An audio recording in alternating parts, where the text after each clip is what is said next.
പടച്ചോനെ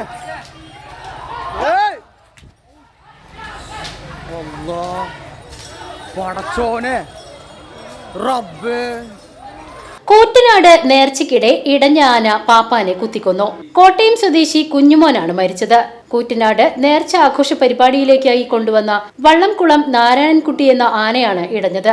രാത്രി 11 മണിയോടെ ആഘോഷ പരിപാടിയുടെ അവസാന ഇനമായ ഗജസംഗമം കഴിഞ്ഞ് മടങ്ങുന്നതിനിടെയാണ് ആന ഇടഞ്ഞത്. ഒരാൾക്ക് കൂടി പരിക്കേറ്റതായാണ് വിവരം. ഒട്ടേറെ വാഹനങ്ങളും ആന നശിപ്പിച്ചു. മറ്റു പാപ്പാന്മാരും നാട്ടുകാരും ചേർന്ന് രക്ഷിക്കാൻ ശ്രമിച്ചെങ്കിലും ആന പിന്മാറിയില്ല. VCB news, Pattambi. പുതുതലമുറയുടെ സമഗ്ര വളർച്ചയ്ക്കായി സാമൂഹിക പ്രതിബദ്ധതയ്ക്കും മൂല്യാധിഷ്ഠിത പഠനത്തിനും ഊന്നൽ നൽകി പ്രവർത്തിക്കുന്ന വിദ്യാഭ്യാസ സ്ഥാപനം ഹോളി ക്രോസ് സ്കൂൾ മുള്ളൂർക്കര. 2025-26 അധ്യയന വർഷത്തിലേക്കുള്ള അഡ്മിഷൻ ആരംഭിച്ചിരിക്കുന്നു. കോൺടാക്ട് 9562 482835.